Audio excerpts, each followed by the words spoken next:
The humble push shoe. It's been around for a crazy long time. Now there's a lot of different versions of the push shoe, but for the most part, its function has remained the same. Today, we're gonna see if we can change that.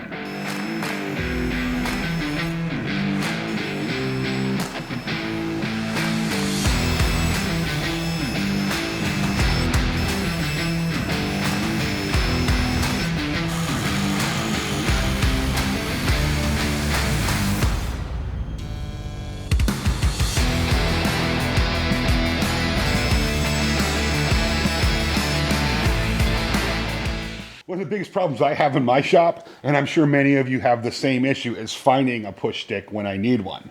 So I decided I was going to take some scrap wood and make a whole bunch of them. Now I don't do small projects very often, so when I get a chance to use my nicer hardwood scraps, I use them up. I cut a bunch of templates on my CNC, kept a couple for myself, and the rest were to give away as gifts. Once I had those cut out, I could use that to mark out the sizes I need of my scrap wood to glue them up. Now, one of the things I wanted to be really careful about is making sure I had some cross lamination. I didn't want all the grain going in one direction because that would make for a weak handle. So I have vertical grain and then cross grain where the handle part is, because I have a lot of power there. And once I had that all figured out, the rest of it was pretty much standard templating and routing.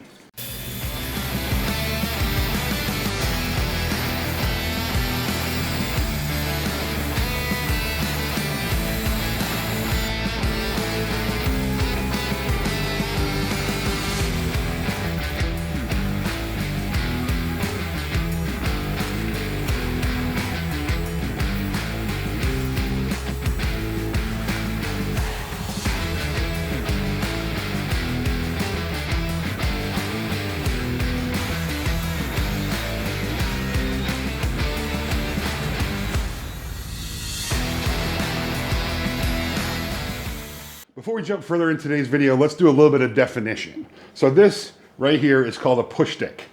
This right here is called a push shoe. It's called a push shoe because it has a sole just like a shoe. That shoe, or the sole of the shoe, goes on the material. This is a push shoe, this is a push stick. And then there's push blocks, but I don't have one of those. Now on the bottom of our push shoes, you're always going to find this material. This is cork rubber.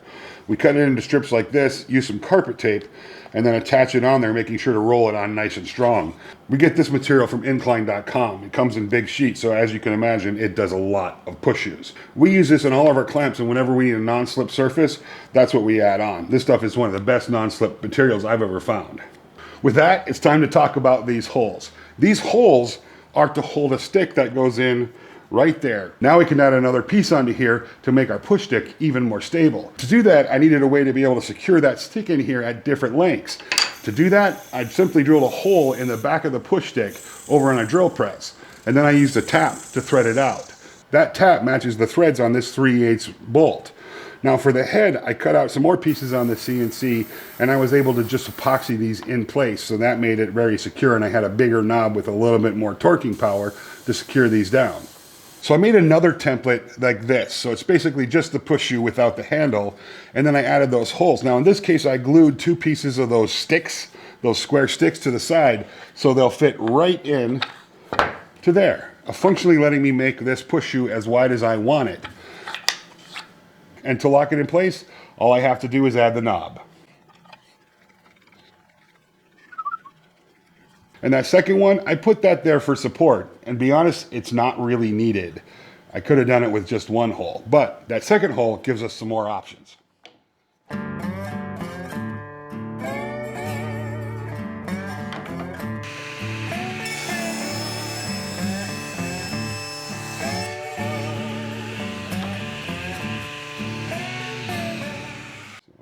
So as you just saw, that leaves this piece sticking out over the blade, which is really not a problem. There's more than an inch there between the base of the shoe and the bottom of that little cross member. So as long as you leave the blade an inch below, you're perfectly fine doing that. And the nice thing about this is it offers a lot more stability, and it puts the pressure right where you want it past that halfway mark. The other advantage to a format like this is I can add a third piece to the outside and lock that in place. And then I could also add a secondary piece for stability that comes down here. Now what that does is it gives me some options. So if I have a thin piece and I want some more stability on the outside, I can lower this. I can cut with the blade in between here. This gives me more stability on the outside as this rides across the top of the table saw fence.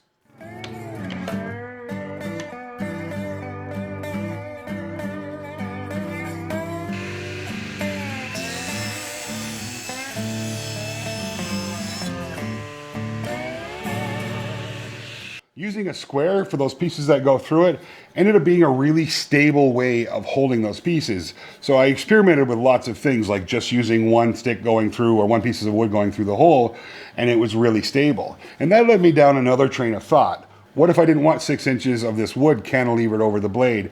What could I do to make it shorter but still have the adjustability? And being able to just use one hole at a time made a lot of sense. So I can use a 3-inch piece here and a 3-inch piece on this side as well.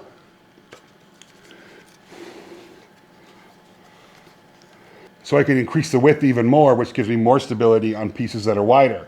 Now, at some point, someone's gonna say, well, at that wide, you could just use your hand. And you can, if that's your thing. For me, it's much more comfortable to have my hand up off the material and as far away from the blade as possible, so I can adjust this to many widths. Now, the one thing I really like this for is resawing on the bandsaw. The other thing I like it for is the shaper. That gives me a lot of area that I'm covering and pressure that really keeps the material held down well. The thing this lets me do is pull this side off so I can get right up against the fence, and I still have support out here where I want it if I'm cutting something a little bit narrower.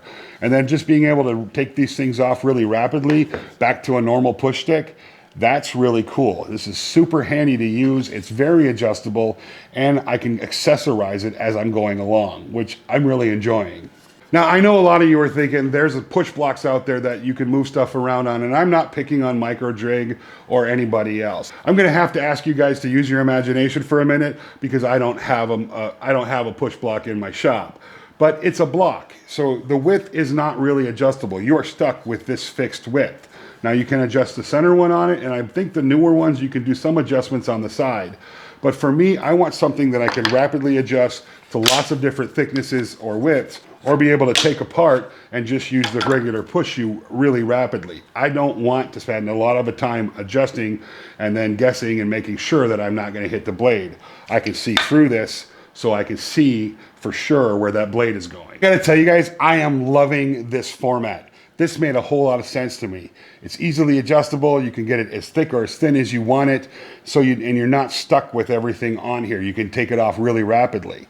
The one thing that I don't like about it is that to adjust it on this, to adjust this one, I have to adjust the knob here and do that. And over here, I have to adjust 2 knobs as well to get it all right. So it got me thinking, what if I could adjust the thickness with just 1 knob, instead of having all these different knobs around that I had to play with, and make it even faster? And that led me down a really interesting path.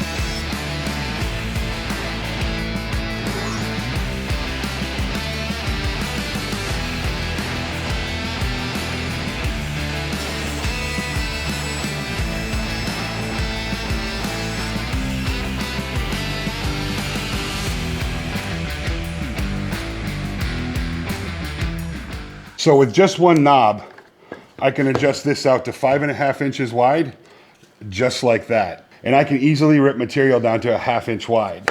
This just made a whole lot of sense to me. It's super rapid to adjust, and at this thickness, it's 1 3/4 wide, and I can take this piece off really quickly if I'm doing a bunch of stuff that's 1 3/4 or 2 inches and don't want to cut into here. I think on the next version, I'll make this so it just lifts up further, so I don't have to worry about taking it off. But I am really proud of this design. It just made a whole lot of sense. It's super fast, and I don't have anything sticking out way over the edge. The problem with this is it's a little bit trickier to build, and it has to be done right. Whether it's this version right here with its rapid adjustability, being able to take things on and off as easy and as fast as you want, leaving you with a regular push shoe or adding them back on for safety, or my rapid adjustment version. Both of these have taken the push shoe to a level that I think makes a lot of sense. Now, I don't have a build video on this. I did this off camera. Now that I know that it works really well, I'm gonna make a couple different versions of it, play with it for a while, and then if you guys are interested, I'll come back with either a plant set or maybe we'll even take this one to market. Regardless, I really appreciate your time. I hope you learned something. And if you're interested in this, let me know down in the comment section below. I'd love to hear your thoughts on what you think about these versions of the push shoe. And until the next time, we'll see you in the next video.